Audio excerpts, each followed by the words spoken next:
Hi అండి, welcome to our channel Latha's world. నేను లత రంగనాథ్. ఈరోజు మీకు మంచి హెల్దీ టేస్టీ రెసిపీతో చూపించబోతున్నానండి. గోదావరి స్టైల్ జీడిపప్పు కర్రీ. ఇది హెల్త్కి హెల్తీ, టేస్ట్కి టేస్ట్ రెండు బాగుంటుందండి. మనం ముందైతే 2 బౌల్స్ జీడిపప్పును తీసుకొని చక్కగా కడిగి నానబెట్టుకోవాలండి. 3 hours చక్కగా కడిగేసుకొని దాంట్లో ఏమన్నా ఉంటే తీసేసి కడిగి నానబెట్టుకోవాలి 3 hours. ఈ కర్రీ చాలా బాగుంటుంది. పూరీలోకి కానీ బిర్యానీలోకి కానీ సూపర్గా ఉంటుందండి. ఇప్పుడు నాన్ వెజ్ తినని వాళ్ళకు మంచి హెల్దీ, మంచి టేస్టీ కర్రీ చేసుకోవాలంటే ఇది చేసుకోవచ్చు. చాలా బాగుంటుంది. నానబెట్టి పెట్టుకున్నాక మనము 3 ఆనియన్స్ తీసుకొని మిర్చి కడిగి పెట్టుకోవాలి. ఆనియన్స్, టమాటోస్ ఇవన్నీ చాపింగ్ చేసి పెట్టుకోవాలి. ఆనియన్స్ చక్కగా పొట్టు తీసేసుకొని దాన్ని చాపింగ్ చేసుకోవాలి.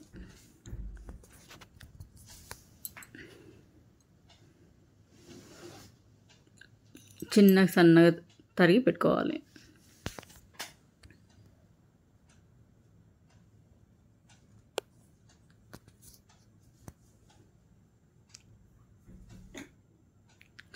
ఈ కర్రీ మనం ఇంట్లో చేసుకున్న లేకపోతే స్పెషల్ ఎవరైనా వచ్చినప్పుడు చేసిన చాలా ఇష్టపడతారు. బాగుందని కూడా మనకు మంచి కాంప్లిమెంట్ ఇచ్చి వెళ్ళిపోతారండి.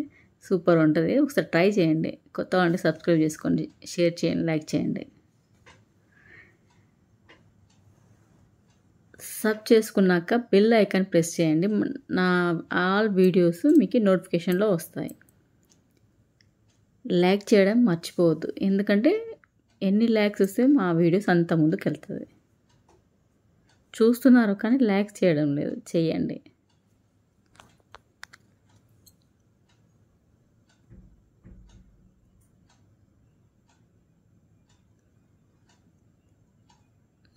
ఉల్లిపాయ తరిగి పెట్టేసుకొని, పచ్చిమిర్చి కూడా తరిగేసుకొని, కరివేపాకు తరిగేసుకొని, టమాటోస్ తరిగేసుకొని పెట్టుకోవాలి.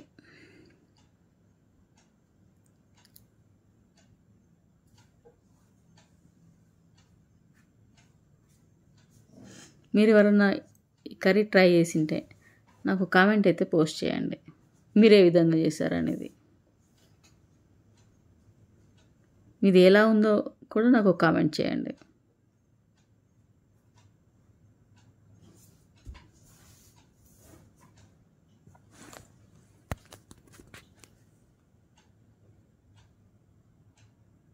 మంచి మంచి రెసిపీస్ అన్నీ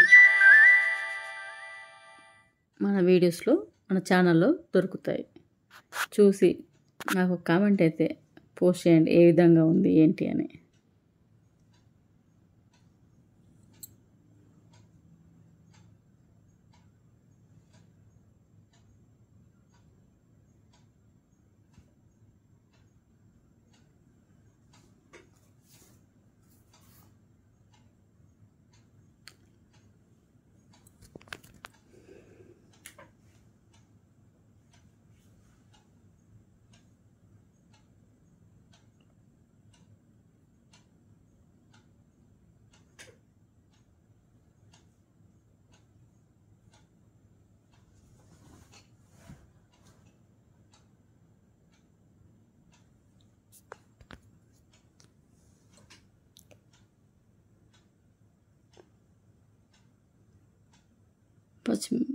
అంటే పండు మిర్చి అండి, ఎండుమిర్చి కాదు.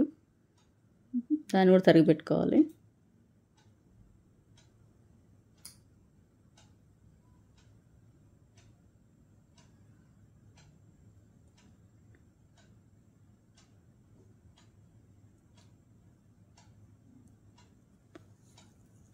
టమాటోస్ కూడా తీసి తరిగి పెట్టుకోవాలండి.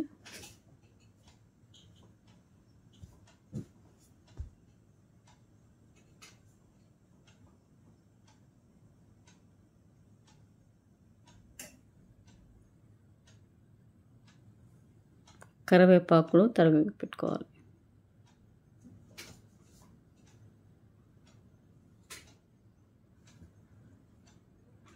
స్టవ్ పైన ఒక బాణలు పెట్టుకొని దాంట్లో ఆయిల్ వేసేసుకుందాం ఫస్ట్.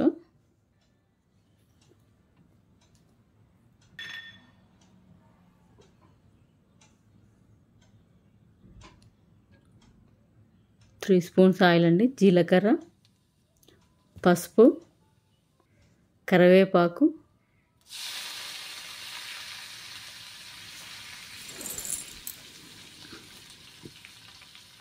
మిర్చి, ఆనియన్స్ వేసుకొని కొంచెం మనం కలయబెట్టుకోవాలి.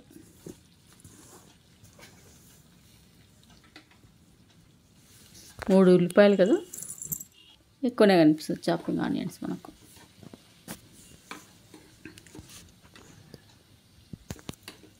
చక్కగా కలబెట్టేసేసుకోవాలి, మగ్గనివ్వాలి బాగా.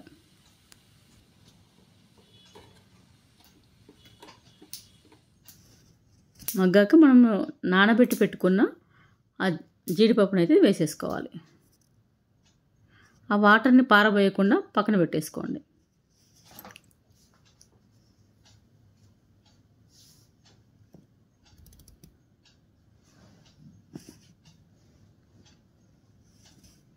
అల్లం వెల్లుల్లి పేస్ట్ 1 స్పూన్ వేసుకోండి. వేసుకొని అది కూడా పచ్చివాసన పోయేంత వరకు కలయబెట్టండి.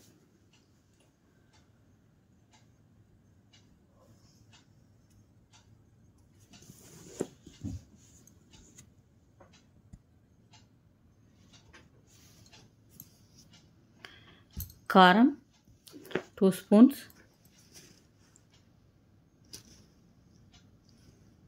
వేసేసుకుందాం.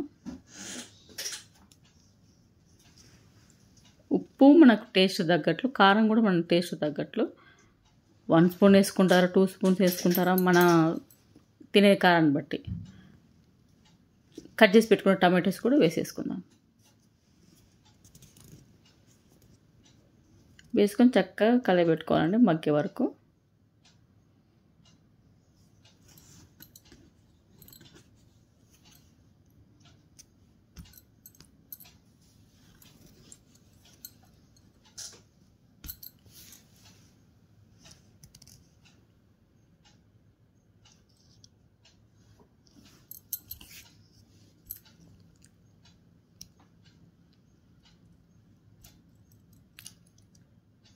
ఇప్పుడు మనం ఆల్రెడీ నానబెట్టి పెట్టుకున్న జీడిపప్పు వాటర్ని ఇందులో పోసేసుకుందాం.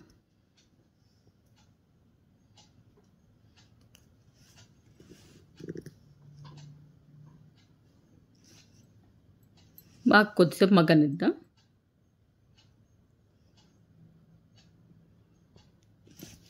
మ్యాక్సిమం మగ్గిపోయిందండి. ఇప్పుడు గరం మసాలా పౌడర్ వేసేసుకుందాం 1 స్పూన్.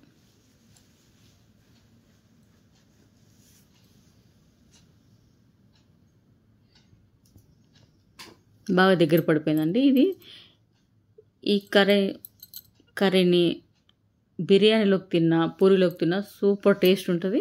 మళ్ళీ మళ్ళీ చేసుకొని తినాలనిపిస్తుంది, అంత బాగుంటుందండి. ట్రై చేయండి. ట్రై చేసి నాకు ఒక కామెంట్ పోస్ట్ చేయండి. ఇప్పుడు సర్వింగ్ బౌల్లోకి అయితే తీసేసుకుందామండి. సూపర్ హెల్తీ టేస్టీ జీడిపప్పు కర్రీ గోదావరి స్టైల్లో ఎలా ఉందో నాకు కామెంట్ చేయండి.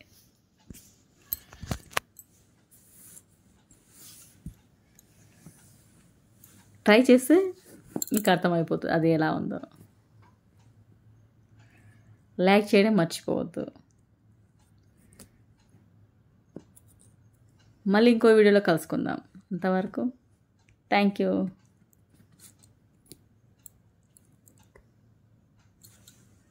లైక్ చేయడం మర్చిపోవద్దు.